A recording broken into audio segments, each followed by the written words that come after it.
Deep within the abyss of Islamic history lies a narrative so extraordinary and astonishing that it challenges everything we know about the ancient world. It happened long after the great flood of the time of Prophet Nuh, alayhi salam. When the floodwaters receded and the earth became habitable again, and when mankind began to spread across the globe once more, a civilization emerged that was so powerful and technologically advanced that they eventually claimed to be gods themselves. In history, they were known as Arām or Ar-Rameem. Their story is not just a tale of a lost nation, it is a burning document of how divine mercy can transform into divine wrath. This is the history of a nation that reached such a peak of power that they forgot the great being who had raised them to these heights. What you are about to hear is enough to shake the foundations of your belief. This is not an ordinary story floating from the past. It is a terrifying warning coming down the corridors of time, highly relevant for this modern world. Today, we live in an era where the speed of technology is faster than wisdom, where power has become greater than humility, and where mankind once again stands at a critical crossroad between obedience to Allah and blind devotion to their own achievements. The Arām were not ordinary people. They were not like the ancient civilizations we read about in history books. They possessed knowledge and capabilities that would make our current modern technology seem primitive or prehistoric. They could use the elements of the earth as they wished. They could control the weather, and they could bend the laws of physics in ways that are unimaginable to today's science. But within the illusion of this infinite power, they forgot the most fundamental truth of existence, that there is no deity but Allah, and all power belongs solely to Him. The beginning of their epic journey started right after the greatest catastrophe in human history, when the great flood of the time of Prophet Nuh, alayhi salam, purified the earth from sin and corruption. A new world was born. The earth that awoke after the waters receded was more fertile and pure than any time before. The world began to populate again through the believing people who had found shelter in the ark of Prophet Nuh, alayhi salam. They carried with them the divine guidance that Prophet Nuh, alayhi salam, had preserved during the days of darkness. But Allah, in His infinite plan, had destined something extraordinary for a specific group from the descendants of Prophet Nuh, alayhi salam. After generations passed, when people began to settle in different parts of the world, Allah blessed a special bloodline or lineage with gifts that made them completely distinct from others. These are the people who later became known as the Arām. In the ancient language, the word Arām meant elevated or those of high status. Their destiny was hidden within their name.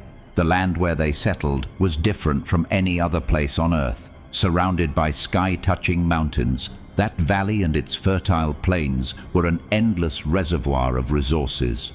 Rivers of crystal-clear water flowed beneath their soil, carrying minerals that would later become the foundation of their incredible technological discoveries.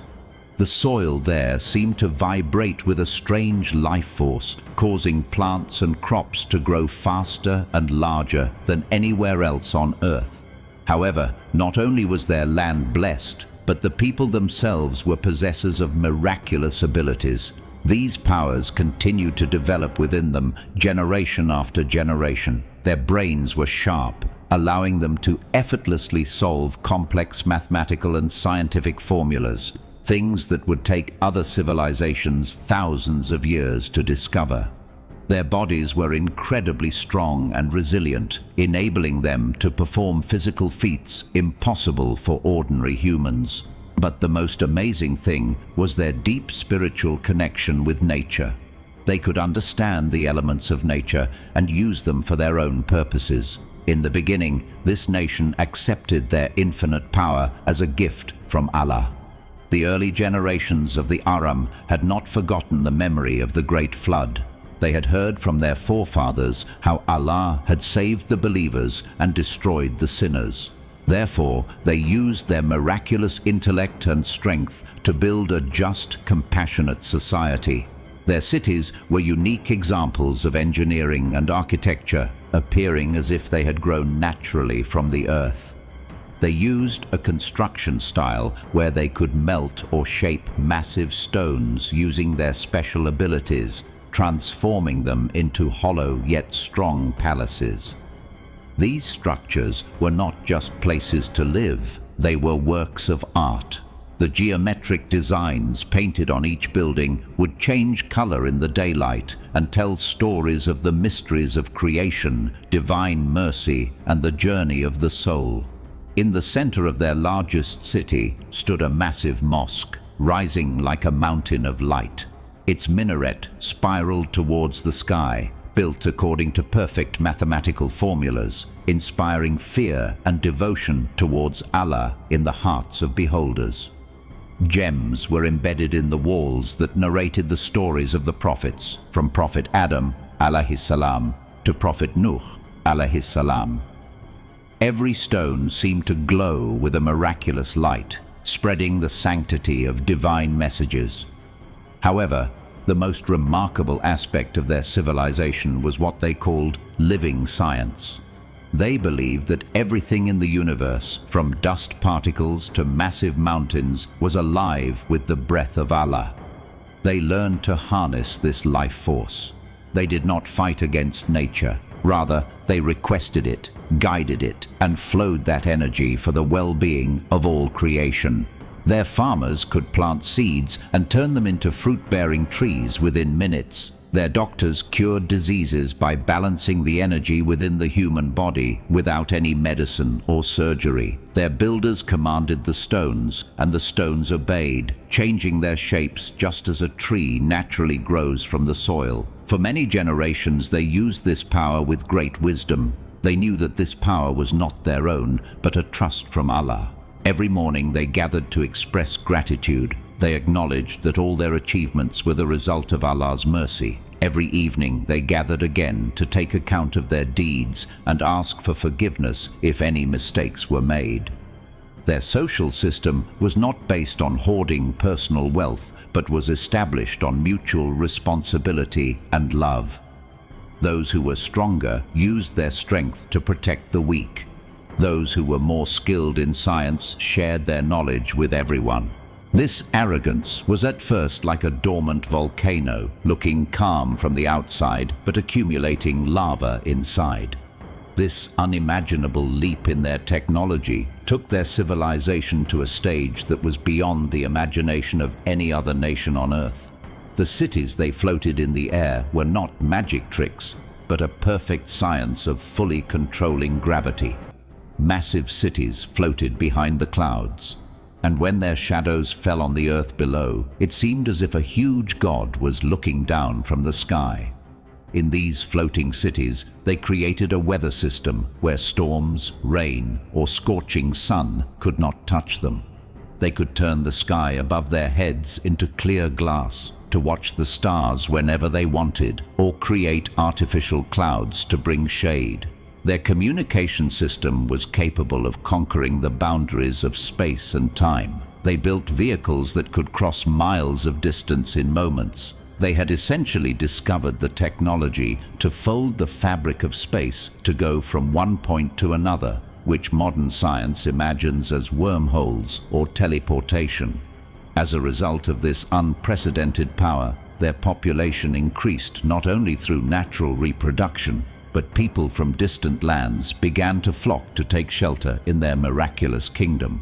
To the people of different parts of the world, the land of the Arām was a dreamland, the abode of gods. The arrival of these outsiders accelerated the pace of the Aram's fall.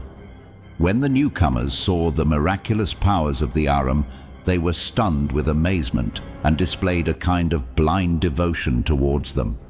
This devotion and praise became the undoing of the Arām. Until now, they considered themselves servants of Allah. But seeing this fascination in the eyes of thousands of people, they began to suffer from a terrible self-satisfaction. They started thinking, "We are not ordinary people. We are definitely something special. We are superior to others. This thought washed away their humility completely. Before, they used to say, all praise is due to Allah. Now they started saying in their minds, and even openly, look at what we have created. Look at our power. The impression of this psychological change became clear in their architecture and art. The buildings of their early era were simple but holy, declaring the glory of Allah. But the buildings of this new era became grandiose and showy. Huge monuments were built in every corner of the city, not to give thanks to Allah, but to celebrate their own scientific victories. The geometric designs no longer contained the mysteries of creation or the hereafter. Instead, the heroic tales of their leaders and the history of their discoveries were carved there. They began to rewrite the history of their ancestors, where the mention of divine help was reduced and their own intelligence was highlighted as the main factor. A radical change also came to their literature. Poets no longer wrote poems in love of the Creator. They wrote poems about the infinity of human power. They began to portray humans as lords of the earth. Their philosophers, instead of uncovering the mysteries of Allah's creation, started theorizing about how human willpower can control the world. But the biggest blow came to their religious beliefs. The massive mosque that was once the heart of their city was surrounded by huge laboratories, observatories, and luxury centers. The height and grandeur of these new buildings overshadowed the mosque. In the laboratories, they remained obsessed with the intoxication of new creations day and night. Many began to argue that practicing science and making new discoveries is the real worship, so there is no longer any need to pray or supplicate separately. A shadow of dictatorship also fell upon their governance. Previously, leaders were chosen based on their taqwa, or fear of Allah, and they made decisions in consultation with everyone. But now, those who were at the top of society, by virtue of power and merit, began to claim themselves as semi-divine beings. They said, "Our extraordinary power proves that we are different from ordinary people, so we have a birthright to rule." The consultative governance, or shura, was abolished. In its place came a rule where whatever the powerful said was the law. The rules of society were changed. Where the weak used to be protected, now laws were made to ensure the privileges of the powerful and the talented. For the first time, class division was created in society. Those who had more control over scientific power or living science declared themselves a separate elite class. They distanced themselves from ordinary citizens and began to live in the highest parts of the floating cities. They did not share their knowledge with anyone else. Previously, distributing knowledge was a virtuous act. Now, hoarding knowledge became the key to power. This arrogance was at first like a dormant volcano, looking calm from the outside, but accumulating lava inside. This unimaginable leap in their technology took their civilization to a stage that was beyond the imagination of any other nation on Earth. The cities they floated in the air were not magic tricks, but a perfect science of fully controlling gravity. Massive cities floated behind the clouds, and when their shadows fell on the earth below, it seemed as if a huge god was looking down from the sky. In these floating cities, they created a weather system where storms, rain, or scorching sun could not touch them. They could turn the sky above their heads into clear glass to watch the stars whenever they wanted, or create artificial clouds to bring shade. Their communication system was capable of conquering the boundaries of space and time. They built vehicles that could cross miles of distance in moments. They had essentially discovered the technology to fold the fabric of space to go from one point to another, which modern science imagines as wormholes or teleportation. As a result of this unprecedented power, their population increased not only through natural reproduction, but people from distant lands began to flock to take shelter in their miraculous kingdom. To the people of different parts of the world, the land of the Arām was a dreamland, the abode of gods. The arrival of these outsiders accelerated the pace of the Aram's fall. When the newcomers saw the miraculous powers of the Aram, they were stunned with amazement and displayed a kind of blind devotion towards them. This devotion and praise became the undoing of the Aram. Until now, they considered themselves servants of Allah. But seeing this fascination in the eyes of thousands of people, they began to suffer from a terrible self-satisfaction. They started thinking, "We are not ordinary people. We are definitely something special. We are superior to others." This thought washed away their humility completely. Before, they used to say, "All praise is due to Allah." Now they started saying in their minds, and even openly, "Look at what we have created. Look at our power." The impression of this psychological change became clear in their architecture and art. The buildings of their early era were simple but holy, declaring the glory of Allah. But the buildings of this new era became grandiose and showy. Huge monuments were built in every corner of the city, not to give thanks to Allah, but to celebrate their own scientific victories. The geometric designs no longer contained the mysteries of creation or the hereafter. Instead, the heroic tales of their leaders and the history of their discoveries were carved there. They began to rewrite the history of their ancestors, where the mention of divine help was reduced and their own intelligence was highlighted as the main factor. A radical change also came to their literature. Poets no longer wrote poems in love of the Creator. They wrote poems about the infinity of human power. They began to portray humans as lords of the earth. Their philosophers, instead of uncovering the mysteries of Allah's creation, started theorizing about how human willpower can control the world. But the biggest blow came to their religious beliefs. The massive mosque that was once the heart of their city was surrounded by huge laboratories, observatories, and luxury centers. The height and grandeur of these new buildings overshadowed the mosque. In the laboratories, they remained obsessed with the intoxication of new creations day and night. Many began to argue that practicing science and making new discoveries is the real worship, so there is no longer any need to pray or supplicate separately. A shadow of dictatorship also fell upon their governance. Previously, leaders were chosen based on their taqwa, or fear of Allah, and they made decisions in consultation with everyone. But now, those who were at the top of society, by virtue of power and merit, began to claim themselves as semi-divine beings. They said, "Our extraordinary power proves that we are different from ordinary people, so we have a birthright to rule." The consultative governance, or shura, was abolished. In its place came a rule where whatever the powerful said was the law. The rules of society were changed. Where the weak used to be protected, now laws were made to ensure the privileges of the powerful and the talented. For the first time, class division was created in society. Those who had more control over scientific power or living science declared themselves a separate elite class.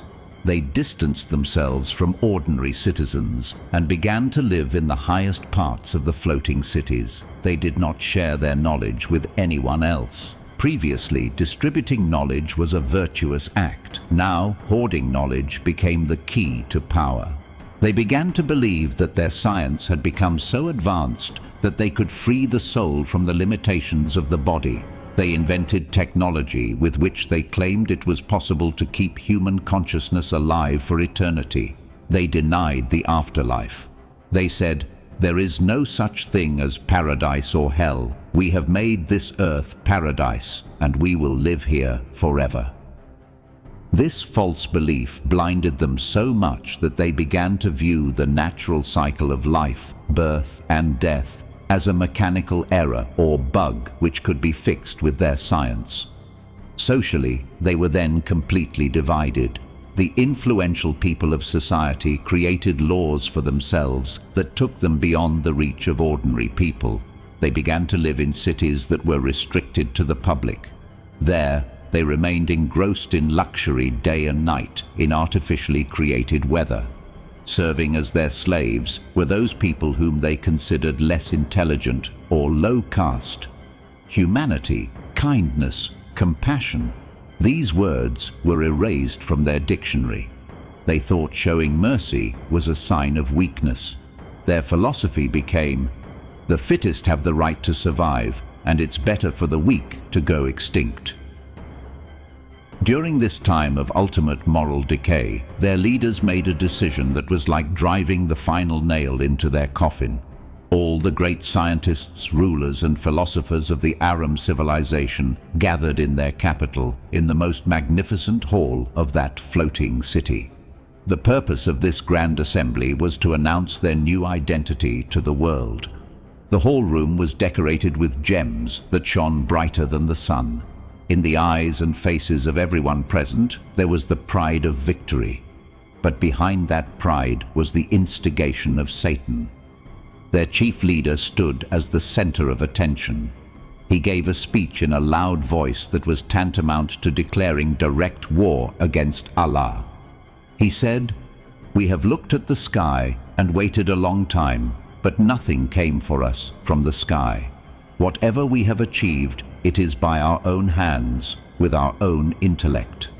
The story of that flood of Prophet Nuh alayhi salam, those calculations of sin and virtue, these were stories to scare our ancestors. Today we have conquered that fear. Today we declare, we are the lords of this earth. We are the rulers of this universe. There is no power above us. We have no master. Along with his words, thousands of people in the hall room burst into jubilation. They screamed in unison, recognizing themselves as gods. They created an official document where the name of Allah was erased and the name of man was written. They announced that from now on, all the laws of the earth would run according to their will. They would rewrite the laws of nature. They decided that in the coming days they would start a project that would spread their power through the Earth's atmosphere to other planets and stars in space. Their arrogance had increased so much that they threw a challenge. If there is a God, let him come forward and stop us. At that very moment, when their jubilation touched the sky, when they were engaged in loud laughter, claiming themselves to be gods, a cosmic change began to occur. It was not a lightning strike. It was not an earthquake. It was deeper, more subtle. Suddenly, the lights of that bright hall room became somewhat dim. An unusually heavy feeling descended on the flow of air.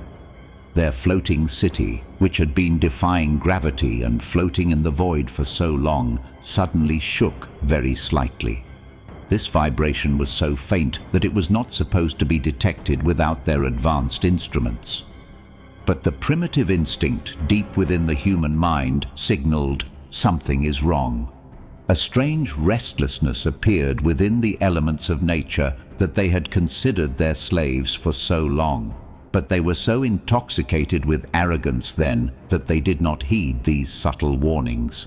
They thought maybe it is a mechanical glitch, which their scientists would easily fix. They did not know that this slight vibration was not a mechanical glitch. It was the first death nail of the great catastrophe preparing to wipe their existence from history. Allah subhanahu wa ta'ala had given them slack on the rope for so long. But after the audacious declaration of that grand assembly, the time had come to pull that rope. Their own science, of which they were so proud, would now begin to rebel against them. That subtle vibration did not remain limited to just beneath the ground or the city's foundation. It spread to every level of their existence. At first, they wanted to dismiss the matter as a mechanical error or glitch in their complex technology. Their scientists started working day and night to reboot the system. But the more they tried, the more the situation went out of control. The nature that had danced like a puppet at their command for 1,000 years suddenly turned into a rebellious entity. The wind was no longer listening to them. The clouds began to float randomly, disobeying their orders. Their agricultural scientists, who once could grow crops from seeds in the blink of an eye, watched in amazement as the soil lost its fertility. They commanded the soil, but the soil remained like stone. The trees that became alive at their touch began to dry up and become like wood at their very touch. The most terrible disaster descended upon their energy source, or energy grid. The connection they used to draw infinite energy from nature using living science was suddenly severed. The floating cities which stood proudly in the chest of the sky began to struggle to maintain their height. Gravity, which they had made their slave, now began to take revenge. Massive buildings would shake occasionally, and that shaking spread the terror of death in the hearts of thousands of people. But their arrogance was so blind that they still refused to accept that this was a divine warning. Their leaders announced, "This is a temporary natural disaster. Our science will definitely find a solution." They declared war against nature. They tried to control the weather by force with machines, tried to grow crops by force with chemicals, but the more force they applied, the more violent nature became. The disaster did not remain limited to the outside world. It struck inside their bodies as well. The Arām nation took pride in their physical strength and longevity. They thought they had reached close to immortality, but suddenly diseases began to appear in their bodies that were not in their medical books. Their skin, which once radiated bright light, became pale and grey. A strange fog settled in their brains that could once solve complex calculations in moments. They began to forget even simple things. This slowness of thinking power drove them crazy. They could not recognize themselves standing in front of the mirror. The beauty and power with which they claimed themselves to be gods began to melt like wax before their eyes. At this stage, the order of society completely broke down. When resources began to run out, when their world of luxury became shaky, a dirty mudslinging began. The elite class who had ruled over the ordinary people for so long claimed that the ordinary people were responsible for this disaster. Their argument was that because the belief or morale of the ordinary people was weak, their collective power was decreasing. On the other hand, the ordinary people who had been exploited for so long saw how helpless their so-called gods or leaders actually were. This realization poured gasoline into the fire of their anger. A terrible civil war began. The world had not seen such a destructive war before or after in history, because it was not a war of ordinary swords or guns. It was a war where both sides were using weapons capable of breaking the laws of nature. Brother stood against brother. One city launched attacks on another with lasers or energy beams. The technology they had built bit by bit for the well-being of mankind began to be used for their own destruction. Their floating cities began to crash upon one another. Flames of fire touched the sky. The beautiful valley that was once like paradise turned into a burning hell. Their scientists, who were dreaming of creating life just a few days ago, now became busy discovering the fastest ways to kill people. Amidst this chaos, there was a group of people who understood what was actually happening. That handful of believing people, who were called mad until now, stood amidst the ruins and shouted, "There is still time. Come back. This disaster is the earning of our own hands. Allah is warning us. Leave arrogance. Fall into prostration." But their cries were buried under the drums of war and the roar of arrogance. The leaders of the Arām dismissed this warning as the raving of the defeated. They held on to their stubbornness. They would prove that human power is the final word. They planned to build a machine with their last remaining strength that would suck energy from the center or a core of the earth to reactivate their civilization. They did not want to understand that they were actually digging their own graves. As days passed, the situation became more horrifying. The sky was covered in black clouds. The sun seemed to refuse to see their faces. It became difficult to distinguish between day and night. Sometimes lightning struck with such a loud noise that it seemed the sky would break apart. The waves of the sea rose as high as mountains and began to crash onto the coast. The animals of the forest, who once ate from their hands, now prepared to attack upon seeing them. The whole earth seemed to writhe to shake this sinful nation off its chest. But alas, still their consciousness did not return. They sat in their laboratories and tried until the last moment to stop death. While death was knocking at their door, in that huge council hall where they claimed themselves to be gods, there was now only wailing and screaming. The once mighty rulers were now cowering in fear, but that cursed stubbornness was still on their faces. They would not accept defeat. They would not bow their heads. And this very stubbornness took them towards that final moment from which there was no way back. Their time was running out, and an event was about to happen in eternity that was prepared to wipe their name and trace from the history of the world. Nature was ready to take its final revenge, and the final verdict was waiting to descend from the sky. Finally, that ultimate moment arrived for which the heavens and the earth were waiting eagerly. When the cup of their stubbornness and arrogance was filled to the brim and overflowed, the dam of Allah's patience broke. Without any prior warning, without the roar of any clouds, the final verdict descended from space. It began with a sound. Yes, just a single sound. But it was not an ordinary sound. It was a cosmic vibration, an ear-splitting blast which crossed the limits of human hearing and struck directly into the depths of their souls. Those who witnessed this event from distant settlements later described that it felt as if the curtain between the heavens and the earth was being torn apart when that sound crashed upon the cities of the Arām. All the technology they had built over 1,000 years of devotion became useless in an instant. Their supercomputers, their energy sources, their defense systems, everything became silent in a moment. The sound waves or frequencies they had controlled for so long, those very frequencies became weapons against them today. The sound was so intense that it loosened the bonds of the molecules of stones.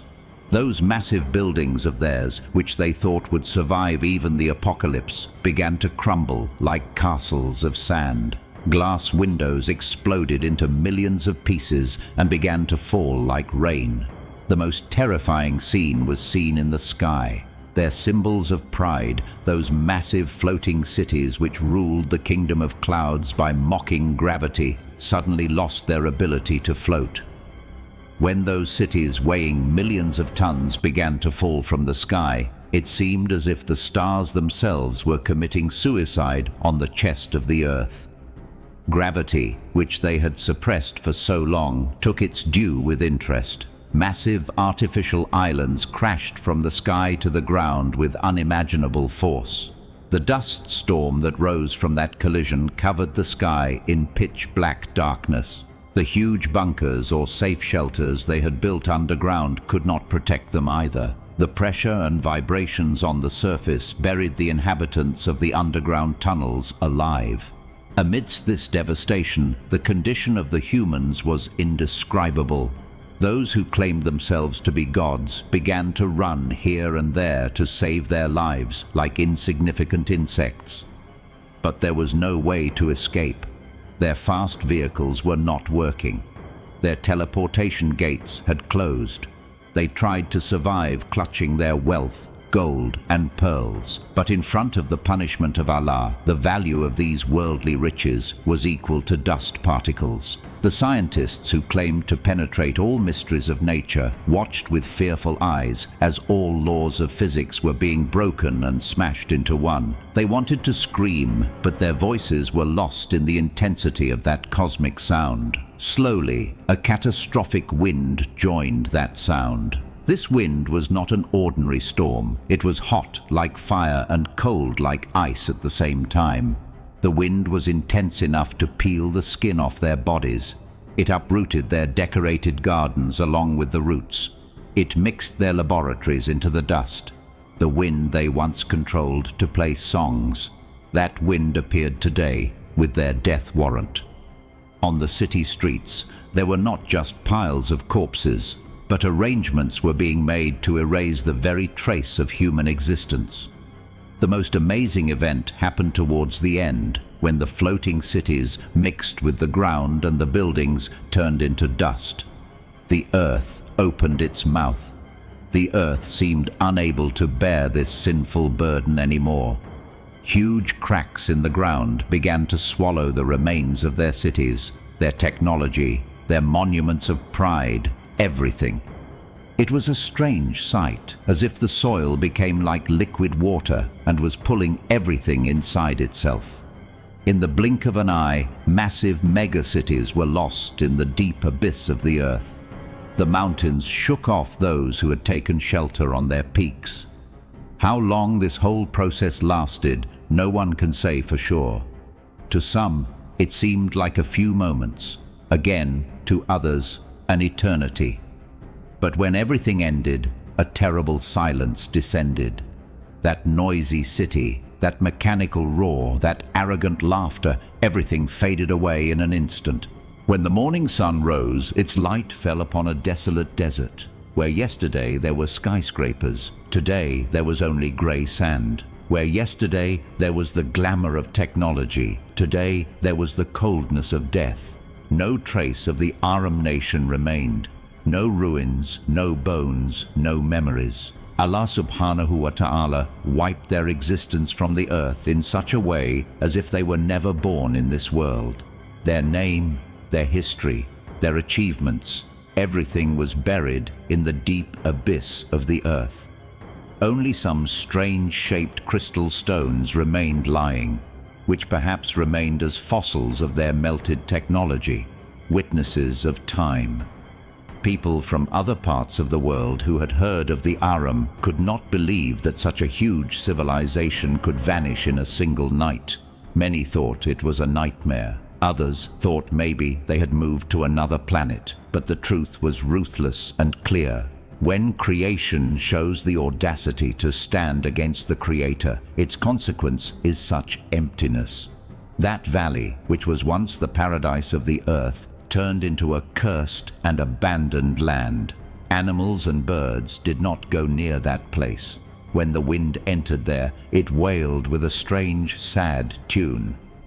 It was that wail which reminded, here once lived a nation who had everything but forgot to give thanks.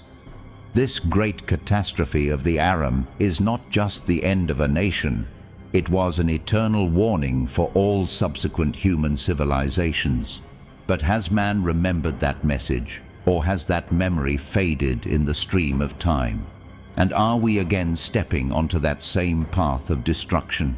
When the news of that carnage reached other settlements of the world with the speed of the wind, kings trembled on their thrones. The civilization they thought invincible, before whom they bowed their heads in fear. Their sudden extinction gave birth to deep panic in everyone's mind. Those who were still showing the audacity to think of themselves as gods quickly corrected themselves. But human memory is very short-lived. In the course of time, the history of that terrible consequence of the Arām turned into fairy tales as it passed from mouth to mouth. Subsequent generations did not want to believe that humans could be so advanced. They turned the story of the Arām into stories of monsters, magicians, or fictional characters possessing supernatural powers. They thought these are perhaps stories made up by grandmothers. As a result, that main lesson, that survival is not in technology or power, but in obedience to the Creator, was lost behind myths and legends. But even if dust gathers on the pages of history, truth never dies. The ruins of the Arām, those strange crystal stones buried underground, the warning they left behind is still alive today. And standing right here in this 21st century, we need to see our own faces in the mirror. If we observe with deep attention, we will see that we are again preparing an inevitable stage for the repetition of the history of the Arām. Is the technology we have in our hands today not a reflection of their lost power? Today, man has tamed the power of the atom, with which he can light up a city or turn it into ashes in a moment. We are changing the design of life through genetic engineering, which is tantamount to direct interference in the work of the Creator. We are creating artificial intelligence and proudly saying that we have created entities more intelligent than ourselves. We have turned the world into a global village where news from one end reaches the other in moments. We are traveling to space, dreaming of settling on other planets. All these achievements are certainly praiseworthy, but the question is our mentality not becoming like the Arām? Even in today's modern world, we hear the same words in different wrappers. Scientists and philosophers are saying man is now turning into Homo Deus, or human God. We are claiming that we will conquer death, we will stop aging. We are throwing away the morality given by the Creator as old-fashioned thinking. Our skyscrapers, our space stations, our digital networks, everything is reminding us how powerful we are. But in the intoxication of this power, we are forgetting that a single solar storm can make all our satellites useless. A single invisible virus can imprison our entire civilization in their homes. A slight whim of nature is enough to mix our 1,000 years of achievements into the dust. The story of the Arām teaches us that science or technology itself is not a curse. It is a special blessing given by Allah. The problem starts when we forget the giver or source of that blessing and start worshipping the blessing itself. The problem arises when we think, I am everything, there is no one above me. The Arām nation was destroyed because they lost the opportunity to return or repent due to negligence. Their arrogance had blinded them so much that even seeing mountain-like waves they could not bow down. However, there is a light of hope at the end of this story. The difference between us and the Arām is our time is not over yet. The last page of our story is yet to be written. The doors of the heavens are still open for us. Will we get lost in the deep abyss of destruction like the Arām? Or will we use our intellect and technology for the pleasure of the Creator and the welfare of humanity? That decision we have to take. If we are humble, if we acknowledge that every breath, every discovery, every success of ours is nothing but the mercy of great Allah, then perhaps our consequence will be different. Those nameless ruins lying on the chest of that desert are silent today, but their silence is the loudest scream of the earth. They are whispering in our ears, stop, think a little. What you are doing, we also did. What you are thinking, we also thought. But look, today we have no name, no sign. If you also walk the same path, then your future will be nothing different from ours. Therefore, come, let us improve our souls along with the improvement of our technology. Let us not become heartless like machines. Let us look at the sky not with arrogance, but with gratitude. Because real success is not in touching the sky. Real success is in recognizing the owner of the sky while keeping feet on the ground. Let this tale of the Arām remain engraved in our hearts as an eternal warning. The earth does not carry the burden of the arrogant on its chest for long. History is witness. Those who thought themselves big got lost under the ground, and those who became humble, Allah kept their names bright like stars. Let realizing this cosmic truth be our oath for today.